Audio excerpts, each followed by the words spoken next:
मेरा नाम मीना है और आज मैं और मिस्टर नेल्सन आपके लिए एक मजेदार पिपी की कहानी लेकर आए हैं। और आज की कहानी का नाम है चीजें ढूंढना और झगड़ा। किसका झगड़ा पता करते हैं।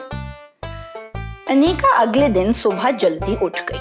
उसने तेजी से बिस्तर से छलांग लगाई और टॉमी को भी उठा दिया। जल्दी से उठो, उसने बेसब्री से कहा। चलो हम अपनी नई दोस्त के पास चलते हैं जिसके बड़े बड़े जूते हैं। उसकी बात सुनकर टॉमी भी उछल पड़ा और बिस्तर से निकल आया। उन्होंने जल्दी जल्दी मुंह धोया, दांत साफ किए और नाश्ते के लिए अपनी अम्मी के पास पहुंच गए। क्या हुआ, तुम लोगों को आज इतनी जल्दी क्यों है? अम्मी ने हैरत से पूछा। साथ वाले घर में हम अपनी नई दोस्त से मिलने जा रहे हैं, टॉमी ने कहा, और हो सकता है कि हम सारा दिन वहीं खेलें, अनीका ने कहा। ठीक है जाओ, अम्मा ने इजाजत दे दी, मगर अंधेरा होने से पहले घर वापस आ जाना। उन्होंने पिपी के घर के दरवाजे पे दस्तक दी तो कुछ देर खामोशी रही। फिर जब दरवाजा खुला तो टॉमी और अनीका ने देखा कि उनके सामने मैदे में भरी हुई पिपी खड़ी थी।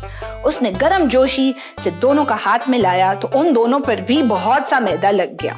बहुत अच्छा हुआ तुम दोनों भी आ गए। पिपी ने अपने कपड़ों पर से मैदा झाड़ा तो हर तरफ मैदे के बादल फैल गए। टॉमी और अनीका को उससे खांसी आ गई। तुम क्या कर रही हो? टॉमी ने पूछा। मैं बिस्किट बना रही हूँ, पिपी बोली। तुम 1 मिनट बैठो, मैं अभी आती हूँ। टॉमी और अनीका ने देखा कि पिपी अपने लिए अदरक वाले बिस्किट बना रही थी। उसने मैदे का बड़ा सा पेड़ा चपटा करके बावर्ची खाने के फर्श पे फैला रखा था और मिस्टर नेल्सन उसकी मदद कर रहा था। फिर टॉमी और अनीका ने देखा कि पिपी ने जल्दी जल्दी बिस्किट काट कर ट्रे में रखे और फिर वो ट्रे जल्दी से ओवन में रख दिया। उन्हें लग रहा था जैसे वो कोई फिल्म देख रहे हैं। फिर धड़ाम से ओवन का दरवाजा बंद होने की आवाज आई और पिपी ने जोर से कहा, चलो भाई काम खत्म, सारे बिस्किट बन गए। अब क्या होगा? टॉमी ने पूछा। अब हम क्या करेंगे? भाई देखो, मुझे तुम्हारा नहीं पता, लेकिन मैं एक माहिर हूँ चीजें तलाश करने में, पिपी ने बड़े फख्र से कहा। और जो लोग चीजें तलाश करने वाले होते हैं उनके पास 1 मिनट भी फालतू नहीं होता।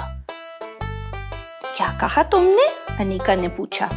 तुम क्या हो? मैं चीजें तलाश करने वाली माहिर हूँ, पिपी बोली। तुम्हें पता है दुनिया में हर तरफ चीजें बिखरी पड़ी हैं और ये किसी ना किसी का काम है कि वो उन चीजों को ढूंढे। तो बस चीजें ढूंढने वालों का ये काम है।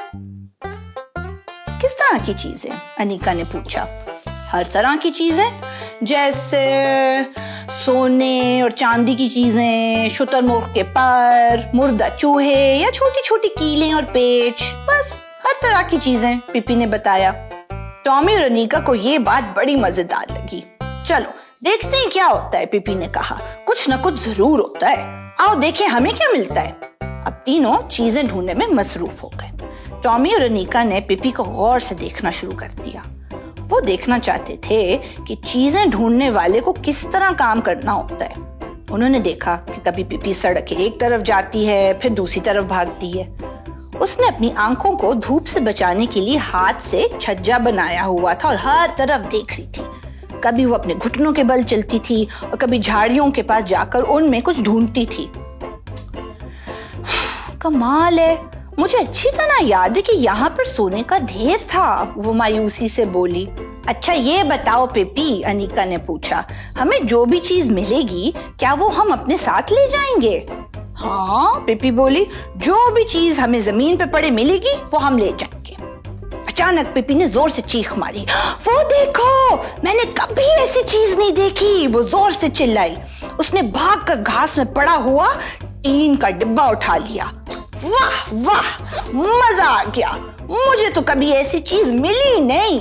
इन जगहों पर टीन के डिब्बे तो मिलते ही नहीं है। टॉमी ने हैरत से टीन के डिब्बे को देखा और बोला, तुम इसका क्या करोगी? मैं इससे बहुत सारे काम कर सकती हूँ, पिपी ने कहा। मिसाल के तौर पर मैं इसमें बिस्किट रख सकती हूँ और अगर मैं चाहूँ तो इसमें कुछ भी नहीं रखूं, मेरी मर्जी है। पिपी ने डिब्बे को गौर से देखा। इसमें बहुत सारा जंग लगा हुआ था और नीचे एक सुराख भी था। मेरा ख्याल है कि ये डिब्बा बिस्किट रखने के लिए ठीक नहीं है, वो सोचते हुए बोली। लेकिन इसे एक काम किया जा सकता है और वो ये कि इसे आंखों पर रखकर अंधेरा किया जा सकता है और इस तरह लगेगा कि रात हो गई है और हर तरफ तारीकी है। ये कहकर पिपी ने डिब्बे को अपनी आंख पर रख लिया और सर ऊपर करके घर की तरफ चलना शुरू कर दिया। अभी वो थोड़ी दूर ही गई थी कि सामने एक रुकावट से टकरी और जोर से पेट के बल गिर गई। उसकी आंखों पर रखा हुआ डिब्बा लुढ़क कर दूर चला गया। देखा कितना फायदा हुआ। वो फौरन उठकर बैठी और खिसियानी हंसी हंसते हुए बोली अगर ये डिब्बा ना होता तो मुझे पेट के बजाय मुंह पे कितनी चोट लगती। कैसी बातें कर रही हो पिपी, अनिका ने जल्दी से कहा। अगर ये डिब्बा तुम्हारे मुंह पर ना रखा होता तो तुम गिरती ही क्यों। लेकिन पिपी ने अनिका की बात खत्म होने से पहले ही एक और चीख मारी और बोली अरे वो देखो मुझे क्या मिला। पिपी ने भागकर जमीन पर से चीज उठा ली। वो एक धागे की रील थी। अब देखना, मैं इससे बुलबुले बनाऊंगी और फिर मैं धागा डाल के अपने लिए हार बनाऊंगी। बस अब मैं घर जा रही हूँ। अभी पिपी ने ये जुमला कहा ही था कि अचानक सामने से एक छोटा सा लड़का तेजी से भागकर उनकी तरफ आने लगा। फौरन ही उसके पीछे 5 और लड़के भी भागते हुए नजर आए। कुछ दूर जाकर उन्होंने छोटे लड़के को पकड़ लिया और फिर उसे बुरी तरह से मारने लगे। छोटे लड़के ने खुद को बचाने की बहुत कोशिश की मगर कामयाब नहीं हुआ। मारो इसे, उन सब में से सबसे बड़े लड़के ने चीख कर कहा। अच्छी तरह समझा दो इसे कि आइंदा हमारी गली में ना आए। हाँ देखो, अनिका ने चीख कर कहा, ये तो विक्टर को मार रहे हैं और हैंक उसे मार रहा है। ये हर वक्त किसी न किसी से लड़ता ही रहता है। टॉमी ने दुख से कहा। 5 लोग मिलकर एक बच्चे को मार रहे हैं। अभी वो देख ही रहे थे कि पिपी बेखौफी से चलती हुई लड़कों की तरफ चली गई और हैंक की कमर को ठोका। सुनो, क्या तुम सारे मिलकर इसका कीमा बना रहे हो? वो बोली। तुम 5 और ये 1, क्या ये ठीक बात है? हाँ, अरे लड़कों, विक्टर को छोड़ो, इसे देखो क्या पटाखा है। हैंक की बात सुनकर वो सब जोर जोर से हंसने लगे और पिपी के गिर्द जमा हो गए। हैंक ने आगे बढ़कर पिपी की चुटिया पकड़ ली। इसके बाल तो देखो कितने अजीब से हैं, लगता है इनमें आग लगी हुई है। और इसके जूते तो देखो इतने बड़े बड़े हैं, मैं तो इन जूतों की किश्ती बनाकर दरिया में सैर कर सकता हूँ। फिर वो कह कहे मार के हंसने लगा। सारे लड़के जोर जोर से गाने लगे, लाल गाय लकड़ी खाए, लाल गाय लकड़ी खाए। हैंक का ख्याल था कि वो शायद रोएगी और चीखें मारेगी या परेशान तो हो जाएगी, लेकिन पिपी पर उनकी हरकतों का कोई असर नहीं लग रहा था। इस दौरान पिपी बीच में खड़ी मुस्कुराती रही। ये देखकर हैंक आगे बढ़ा और उसने पिपी को जोर से धक्का दे डाला। धक्के की वजह से पिपी एक कदम पीछे हटी और बोली, मेरा ख्याल है तुमने पहले कभी कोई प्यारी सी लड़की को नहीं देखा। ये कहते हुए उसने हैंक को अपने दोनों हाथों से पकड़ा और उठाकर सर से ऊपर बुलंद कर लिया। ये देखकर उसके साथियों की सिट्टी गुम हो गई। वो हैरान रह गए थे कि किस तरह एक छोटी सी लड़की इतने बड़े लड़के को सर पर उठा सकती थी। पिपी ने एक लम्हे के अंदर ही हैंक को सर से बुलंद करके करीबी दरख्त की शाख पर लटका दिया। अभी वो हैरत से देख ही रहा था कि दूसरे लड़की की भी बारी आ गई और पिपी ने उसे भी उठाकर दरख्त की दूसरी शाख पर टांग दिया। तीसरे लड़के को पिपी ने करीबी दरवाजे के ऊपर लटका दिया। चौथे लड़के को उसने उठाकर एक गाड़ी पे फेंका। फिर 5वें लड़के को कूड़ेदान में ठूंस दिया। चंद लम्हों में ही मैदान साफ हो गया था। उसके बाद पिपी ने हाथ झाड़कर सबको बारी बारी घूरा। टॉमी, अनिका और विक्टर आंखें फाड़े ये सब देख रहे थे। कितनी बुरी बात है बदतमीज लड़कों, पिपी ने कहा। तुम 5 मिलकर एक लड़के को मार रहे थे और फिर तुमने एक प्यारी सी लड़की को भी धक्का दिया। कितने अफसोस की बात है। फिर उसने विक्टर से कहा, अब अगर ये लोग तुम्हें दोबारा तंग करें तो मुझे बता देना, मैं इन्हें ठीक कर दूंगी।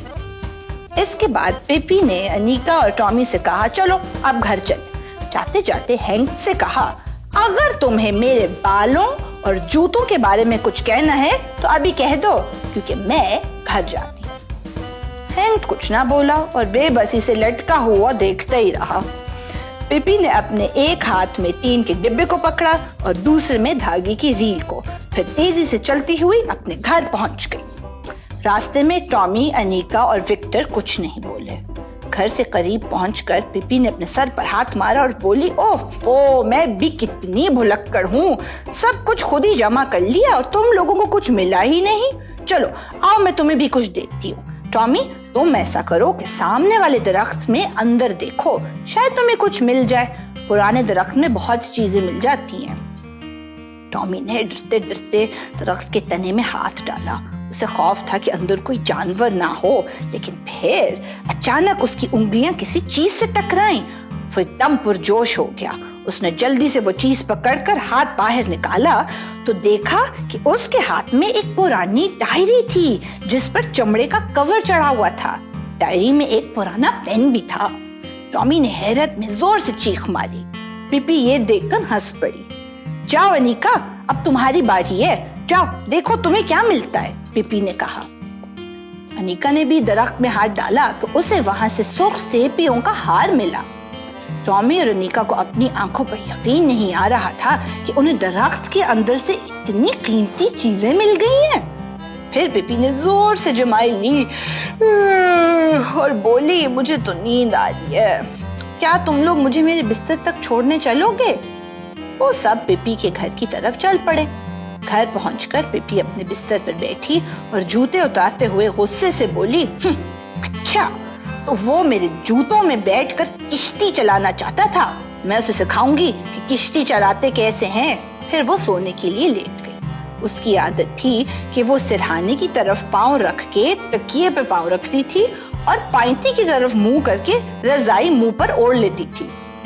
अनीका और टॉमी ने रजाई के अंदर से पिपी को नींद में बुड़बुड़ाते हुए सुना तो धीरे धीरे वहां से खिसकने लगे। वो आहिस्ता आहिस्ता चलते हुए घर से बाहर आ गए। उन्होंने देखा घोड़ा अब भी वहां खड़ा घास खा रहा था और बंदर दरवाजे पर झूल रहा था।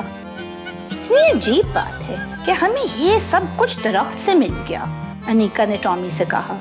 कहीं ऐसा तो नहीं कि पिपी ने खुद ये सब वहां छुपा रखा हो सकता है, टॉमी ने सर हिलाया, लेकिन वो इतनी पुरस्कार है कि हमें पिपी के बारे में कभी कुछ नहीं पता चलेगा। और खत्म।